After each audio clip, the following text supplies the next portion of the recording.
সুমামা ইবনে উসাল রাদিয়াল্লাহু তাআলা আনহু, উনি ইয়ামামার অধিপতি ছিলেন।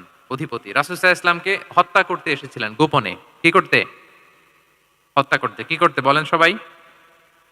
হত্যা করার জন্য এসেছিলেন। কিন্তু দুর্ভাগ্যক্রমে হত্যা করতে এসে সে ধরা পড়ে গেছে সাহাবীদের হাতে। হত্যা আর করতে পারে নাই সুমামা ইবনে উসাল। তো সাহাবীরা তাকে ধরে মসজিদে নববীর পিলারের সাথে বেঁধে রাখলো। ইসলামকে ডাকলো। তারা বলল যে, ইয়া রাসূলুল্লাহ দেখেন, ইয়ামামা থেকে আসছে সুমামা ইবনে উসাল আপনাকে হত্যা করবার জন্য, তাকে আমরা ধরে ফেলেছি। আমরা বেঁধে রেখেছি। তো রাসূল ইসলাম তার কাছে যেয়ে তার খোঁজ খবর নিলেন ১ম দিন এবং তার সামনে যথারীতি তাওহীদ এবং রিসালার দাওয়াত দিলেন। ফিরে আসলেন। ফিরে এসে সাহাবাদেরকে বললেন, তোমাদের ঘরে ভালো রুটি আছে কার কাছে? রুটির কালেকশন, আটা পিষে রুটি বানাতে পারবে। একজন বলল আমি। বলল যে এটা সুমামাকে দিয়ে আস। তো দিয়ে আসলো। আরেকজন বলল ভালো তাজা খেজুর আছে কার কাছে? এক সাহাবী বললেন আমার কাছে। রাসূল ইসলাম বললেন যাও এটা সুমামাকে দিয়ে আস। দিয়ে আসলেন। এর পরের দিন রাসূল সাল্লাল্লাহু আলাইহি ওয়াসাল্লাম যে আবার ইসলামের সৌন্দর্য, হ্যাঁ? মাহাসিনু আহকামিশ শারিয়া, ইসলামী শারিয়ার যে বিউটি অফ ইসলাম এটা তুলে ধরলেন। ইসলামের যৌক্তিকতা তুলে ধরলেন। সে অবাক হতে লাগলো যে কিরে যুদ্ধবন্দীদের সাথে মুহাম্মদ সাল্লাল্লাহু আলাইহি ওয়াসাল্লাম এবং তার অনুসারীরা এরকম আচরণ করে? সে তো যুদ্ধবন্দী।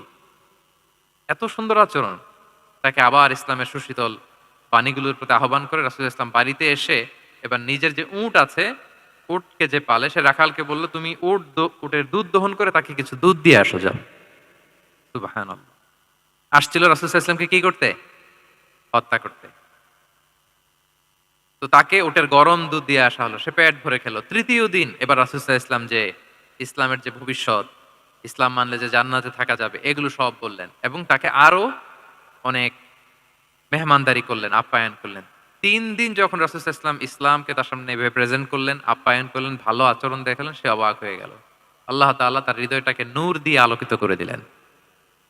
৩ দিন পর রাসূল সাল্লাল্লাহু আলাইহি ওয়াসাল্লাম সাহাবীদেরকে ডেকে বললেন, যাও সুমামা ইবনে উসালের হাত পা গুলো যে রশি দিয়ে বেঁধে রেখেছো ছেড়ে দাও, রশিগুলো খুলে দাও।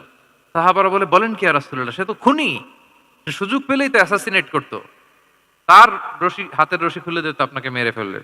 আল্লাহ রাসূল সাল্লাল্লাহু আলাইহি ওয়াসাল্লাম বললেন, না আমি যা জানি তোমরা সেটা জানো না, যেটা বলেছি তাই করো। মসজিদে নববীর পিলারের সাথে তাকে যে বেঁধে রেখেছো রশি খুলে দাও, হাত পা খুলে দাও। আল্লাহর হাবিব সাল্লাল্লাহু আলাইহি ওয়াসাল্লামের নির্দেশ মোতাবেক সাহাবারা ওনার হাত খুলে দিলেন, পা খুলে দিলেন। সুমামা ইবনে উসাল কারো সাথে কথা না বলে, তার বাড়ি তো ইয়ামামা, সেখানেও ফিরে গেলেন না, অন্য কোনো শহরেও গেলেন না। তিনি মদিনা থেকে অনতি দূর একটা খেজুরের বাগান আছে, ওখানে কুয়া আছে। উনি যে ওই কুয়ার পানি দিয়ে গোসল করলেন। গোসল করে পবিত্র হয়ে মসজিদে নববীতে রাসূল সাল্লাল্লাহু আলাইহি ওয়াসাল্লামের কাছে ফিরে আসলেন আর এসেই ঘোষণা দিলেন, আশহাদু আল্লা ইলাহা ইল্লাল্লাহ ওয়া আশহাদু আন্না মুহাম্মাদার রাসূলুল্লাহ। সুবহানাল্লাহ, সুবহানাল্লাহ। তিনি বললেন যে আমি সাক্ষ্য দিচ্ছি আল্লাহ ছাড়া কোনো ইলাহ নেই। আরো সাক্ষ্য দিচ্ছি যে মুহাম্মদ আপনি আল্লাহর প্রেরিত বান্দা এবং রাসূল। সুবহানাল্লাহ পড়বেন না সবাই? এবার তিনি বললেন, মুহাম্মদ আপনার চেহারার চাইতে অপছন্দের চেহারা পৃথিবীতে আর দ্বিতীয়টা আমার কাছে ছিল না। কিন্তু আজকের পর থেকে আপনার চেয়ে প্রিয় চেহারা, আপনার চেহারার চেয়ে প্রিয় কোনো চেহারা আমার কাছে আর নাই।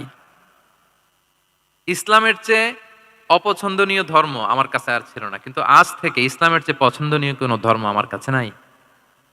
মদিনার চেয়ে অপছন্দের শহর আমার কাছে ছিল না। তো আজ থেকে মদিনার চেয়ে কোনো প্রিয় শহর আমার কাছে নাই। জি। এবং তিনি প্রথম তালবিয়া পাঠ করে উমরা করেছিলেন। উনার আগে কেউ এভাবে উমরা করতে পারেনি। তাহলে দেখেন, আসলো খুনী হয়ে, আসলো কি হয়ে? খুনী হয়ে, আর ফিরে গেল নবী প্রেমিক হয়ে।